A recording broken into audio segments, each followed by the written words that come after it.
In his book Sculpting in Time, Tarkovsky says of his film Stalker, "People have often asked me what the zone is, and what it symbolizes, and have put forth wild conjectures on the subject.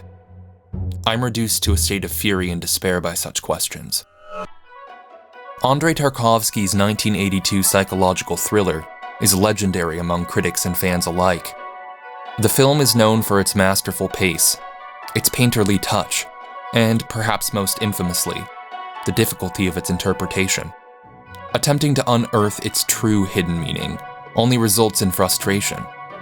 As Tarkovsky himself remarks, "The zone doesn't symbolize anything, any more than anything else does in my films." What does Tarkovsky mean here? That his films lack deeper meaning? On the contrary, by analyzing Stalker's final astonishing scene, we will explore how a visual poet like Tarkovsky uses ambiguity to convey meaning.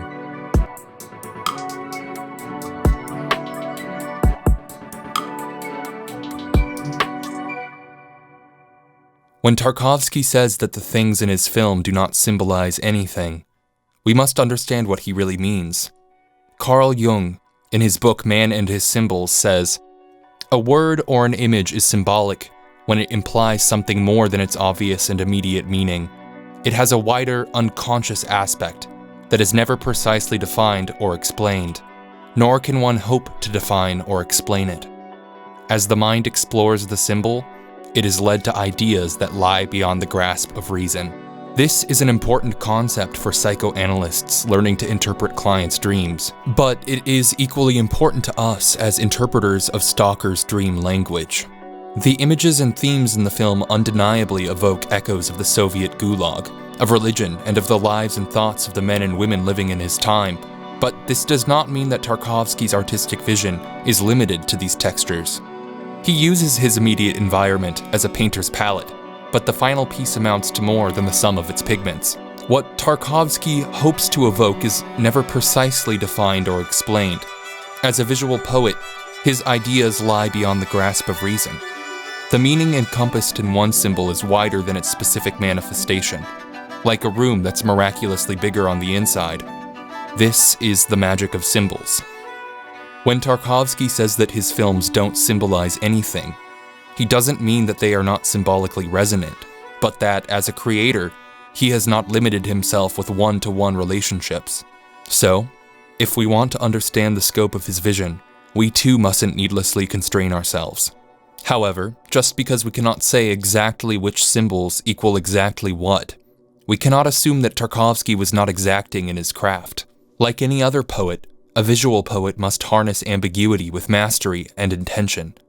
As production designer Rashid Safulin recalls in a 2000 interview, Tarkovsky would not tolerate a single unmotivated flower, and Safulin meant this literally. During production, despite a tight schedule, the director stopped filming to have the crew remove the dandelions that unexpectedly bloomed in the background of a shot. When Tarkovsky makes abstract choices like the one in Stalker's final sequence, such as Monkey's unusual power, the shift from black and white to color, or the inclusion of Ode to Joy, we know these choices are intentional and precise. But how do we understand these choices if we aren't able to narrow symbols into conscious terms without losing something in translation? We can look at the web of associations, of tension and contrast and irony that Tarkovsky has layered.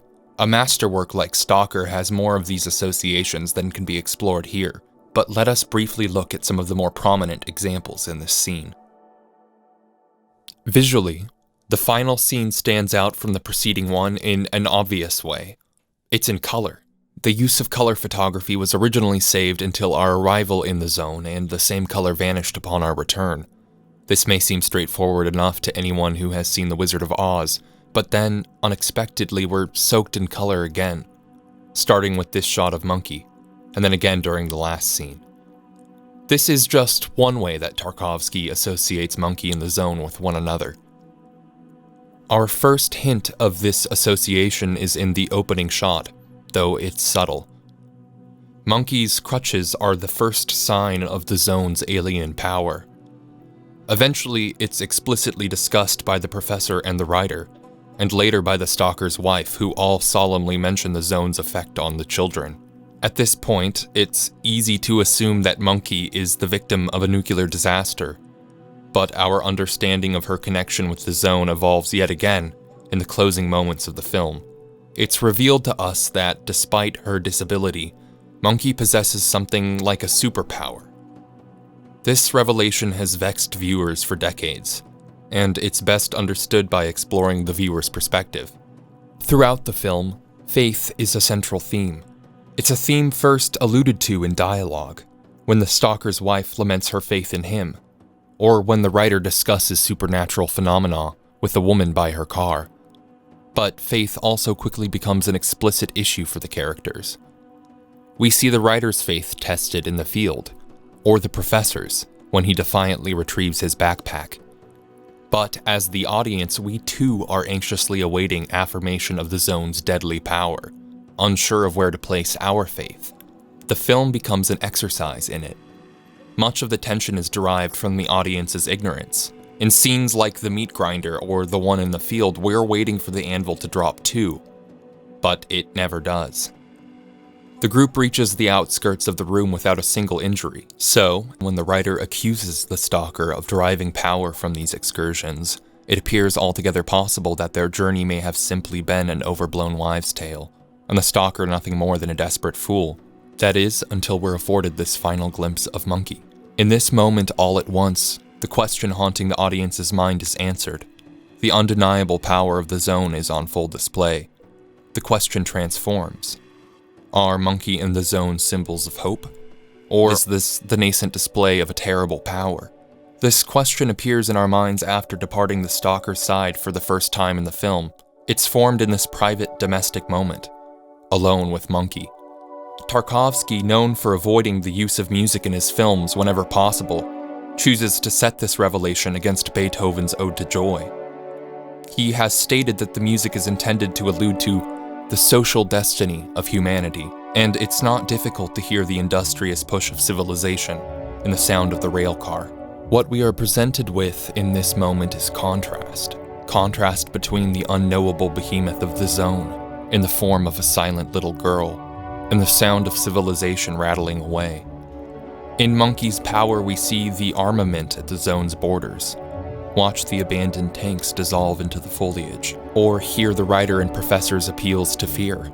In the color, we feel the shock of greenery and vitality, unique in all this world to the zone. In the sound of the rail car, we make out the Stalker's face, looking toward his beloved land. This web of association and contrast leaves us with something like a question, one that's been asked in a dozen forms throughout the film, though it's more nuanced than any one iteration. In this way, a cinematic poet like Tarkovsky layers meaning. By doing so, he builds up to one final moment of surprise, of revelation, of understanding, presented in all of its glorious ambiguity.